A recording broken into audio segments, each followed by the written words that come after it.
அன்பர்களே, ஞான வழி என்னும் கருத்தமர்வில் மீண்டும் உங்களை சந்திப்பதிலே எனக்கு மிக்க மகிழ்ச்சி. 2 நாட்களுக்கு முன்னதாக இலங்கை திரை சேரியிலே $2.5 மில்லியன் மாயமான ரீதியாக விசாரணை இடம்பெற்ற பொழுது அதற்கு சம்பந்தப்பட்ட ஓர் உயர் அதிகாரி நேற்றைய நாளிலே அவர் இறந்த நிலையிலே தன்னுடைய வீட்டின் பின்புறத்திலே காணப்பட்டார்.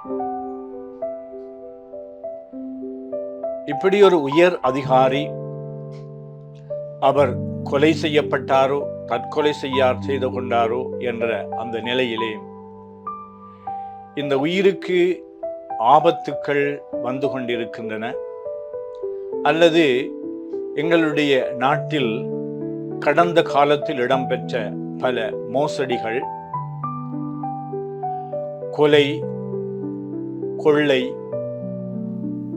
பொய், இந்த ரீதியாக நாங்கள் சிந்திக்கின்ற பொழுது மேல் மட்டங்களிலே ஏராளமான மோசடிகள் இடம்பெற்றிருப்பதும், அந்த மோசடிகள் பற்றி விசாரணை செய்கின்ற பொழுது பல உயர் அதிகாரிகள், அரசியல்வாதிகள், ஏன் அமைச்சர்கள் கூட அதிலே ஈடுபட்டிருக்கின்றதாகவும், அவர்களுடைய விருப்பத்தின்படி, அனுமதியின்படி இப்படி என்று சொல்லி இந்த மோசடிகள் எங்களுடைய நாட்டிலே இடம்பெற்றது மட்டுமல்ல, அவற்றை பற்றிய கேள்விகளை எழுப்புகின்ற பொழுது அங்கு தொடர்ந்தும் இந்த நாட்டிலே பாதுகாப்பு இல்லாத ஒரு தன்மையும், தொடர்ந்தும் இந்த ஊழல்களை நியாயப்படுத்துவதற்காக, பாதுகாப்பதற்காக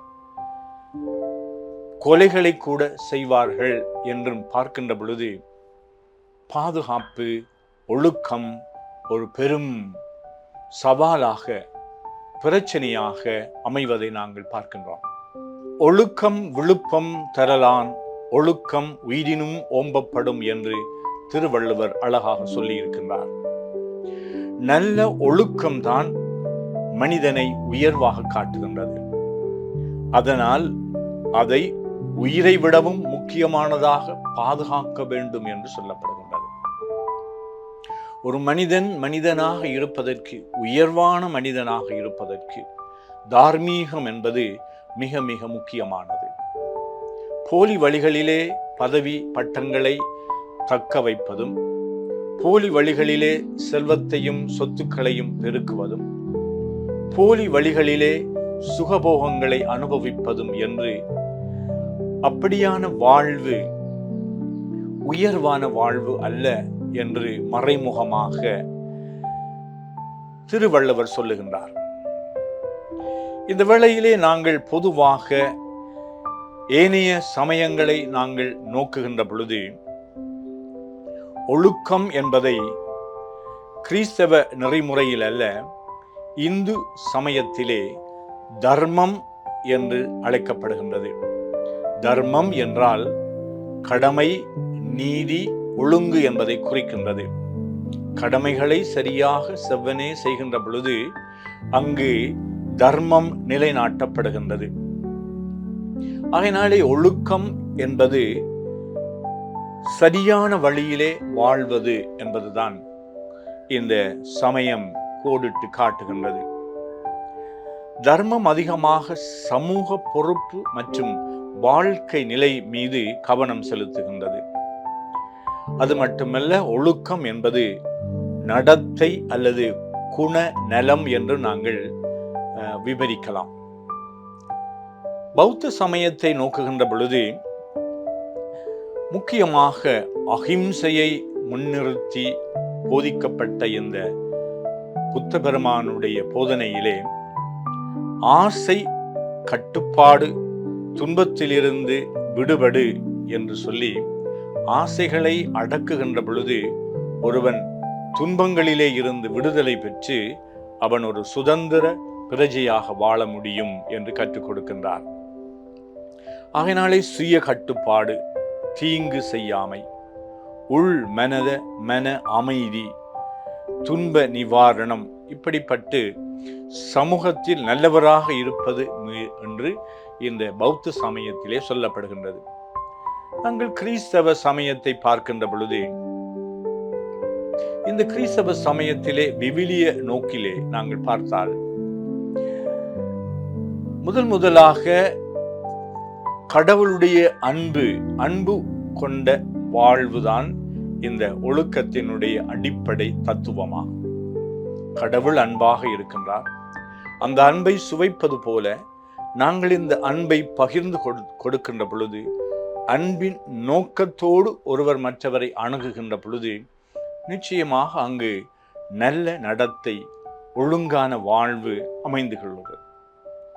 ஒழுக்கம் என்று சொல்லுகின்ற பொழுது அது நேர்மையை கடைபிடிப்பது, கட்டுப்பாடோடு வாழ்வது, பிறரை மதிப்பது, நல்லதும் கெட்டதுமானவற்றை உணர்ந்து சரியானவற்றை செய்வது என்று நாங்கள் கூறலாம்.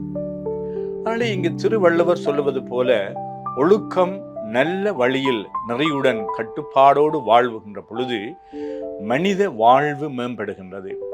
உயிரிலும் மேலாக ஒழுக்கத்தை காக்க வேண்டும் என்று சொல்லிக் கொடுக்கின்றார். ஒழுக்கம் உயிரினும் ஓம்பப்பட வேண்டியது என்று சொல்லப்படுகின்றது.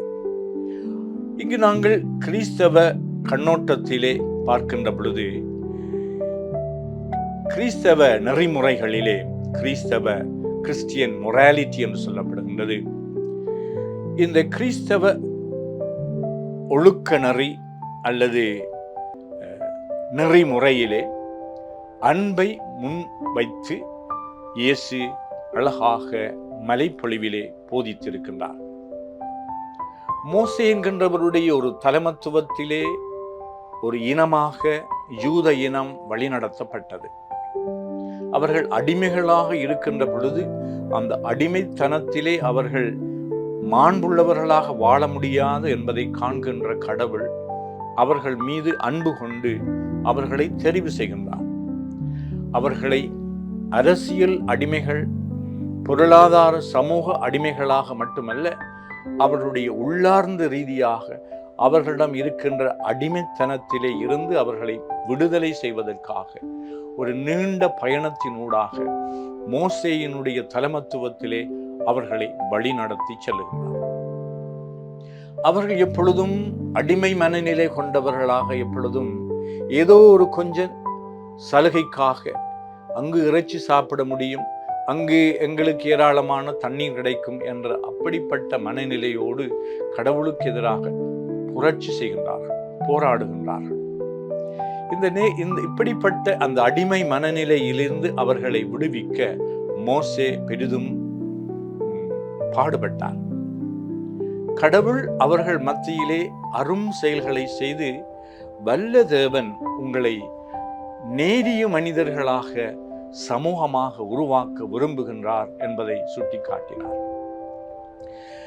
இங்கு பொதுவாக மோசே 10 கட்டளைகளையும் அதை தொடர்ந்து இந்த 10 கட்டளைகளினுடைய உட்பொருளை அறிவதற்கான ஏனைய கட்டளைகளையும் கடவுள் கொடுத்தது அவர்கள் கட்டுப்பாடோடு வாழ வேண்டும், அறநெறி கொண்டவர்களாக, உயர்ந்த ரீதியாக மாண்புள்ளவர்களாக, அவர்களுடைய கலாச்சாரம் பண்பாடு என்பது மாண்புமிக்கதாக திகழ வேண்டும் என்று, நீங்கள் என்னுடைய பிள்ளைகள் என்று அவர்களை அழைத்து அன்பு செய்து அவர்களுக்கு வழிகாட்டினார், நெறிப்படுத்தினார். அவர்களை தண்டித்து அல்ல, அவர்களை மீண்டும் மீண்டும் மன்னிப்பதனூடாக அவர்களை உருவாக்கினார். ஆனால் கிறிஸ்துவுடைய காலத்திலே இந்த 10 கட்டளைகளினுடைய வெளிப்பாடாக அவர் மிக முக்கியமான இறை ஆட்சியினுடைய மதிப்பீடுகளை முன்வைத்து போதித்தார். அதனால் அவர்கள் நல்ல நடத்தை, கருணை, பிறரை மதித்தல், கடவுளோடு உள்ள உறவு, மனிதருடைய சமூக வாழ்க்கை மற்றும் தனிப்பட்ட நெறி மீது அதிக கவனம் செலுத்துகின்ற போதனையாக அவை அமைந்தன. இப்படி பார்க்கின்ற பொழுது கிறிஸ்தவ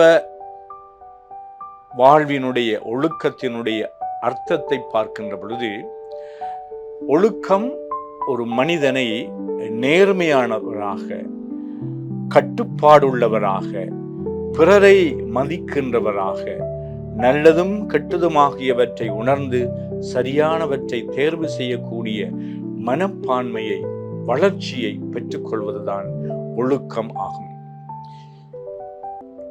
இந்த ஒழுக்க வாழ்வை பற்றி நாங்கள் எங்களுடைய அன்றாட, குறிப்பாக இலங்கை வாழ் மக்கள் மத்தியிலே எப்படி உயர் அதிகாரிகள், அரசியல்வாதிகள், சமூக வழிகாட்டிகள் அல்லது பெற்றோர்கள் என்று நாங்கள் பார்க்கின்ற பொழுது எவ்வளவு தூரம் நாங்கள் ஒழுக்க சீலர்களாக இருக்கின்றோம். கூறுவது எல்லாம் பொய்யாக இருக்கும். களவு எடுத்தால் அதை நாங்கள் மறைப்பதற்கு 1000 பொய் சொல்லுவோம். ஒரு பொய்யை மறைப்பதற்கு 100 பொய்களை சொல்லுவார்கள்.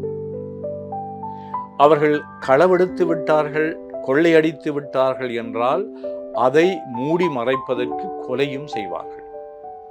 இப்படியான ஒரு புதிய அழிவுக்குரிய சீரழிந்த ஒரு கலாச்சாரத்துக்குள்ளே நாங்கள் வாழ்ந்து கொண்டிருக்கின்றோம். இங்கு பல மறைகளை சார்ந்த மக்கள் இருக்கின்றார்கள். பௌத்தர்கள் இருக்கின்றார்கள், இந்துக்கள் இருக்கின்றார்கள், இஸ்லாமியர்கள் இருக்கின்றார்கள், கிறிஸ்தவர்கள் இருக்கின்றார்கள். இந்த மதங்கள் எல்லாம் போதிக்கின்ற உண்மையை எவ்வளவு தூரம் மக்கள் அவற்றிற்கு செவிமடுக்கின்றார்கள், அவற்றை கடைப்பிடிக்க விரும்புகின்றார்கள். அதனூடாக தங்களுடைய வாழ்வில் அவர்கள் மனித மாண்பு கொண்டவர்களாக, இறை சாயல் கொண்டவர்களாக, உண்மையாகவே அவர்கள் மாண்புமிக்கவர்களாக வாழக்கூடிய தன்மையை பெற்றுக் கொள்ளுகின்றோம் என்று சிந்திக்கலாம். எல்லோரும் களவாடுகின்றார்கள், எனவே நானும் களவாடலாம். எல்லோரும் உண்மையாக பேசுகின்றார்கள், எனவே நானும் உண்மையை பேச வேண்டிய அவசியமில்லை. பொய் கூறுகின்றவர்களும், கொள்ளை அடிப்பவர்களும், ஊழல்களை வளர்ப்பவர்களும் நல்லா இருக்கின்றார்கள்.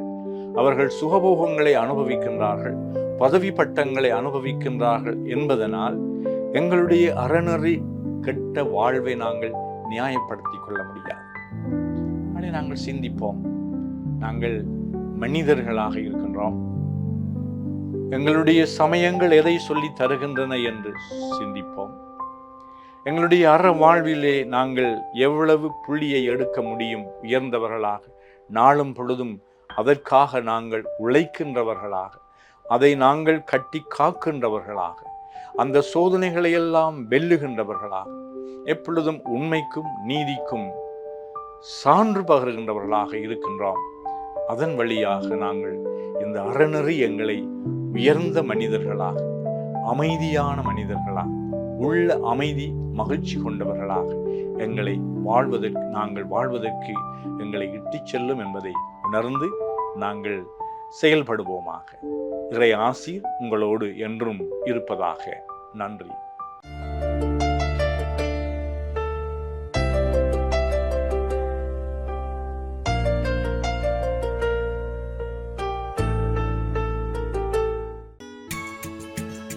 ஹோலி மேடையில் புத்தம்புது நிகழ்ச்சிகளை உடனுக்குடன் பார்த்து மகிழ எமது ஃபேஸ்புக் மற்றும் யூடியூப் பக்கத்தை லைக் செய்யுங்கள்.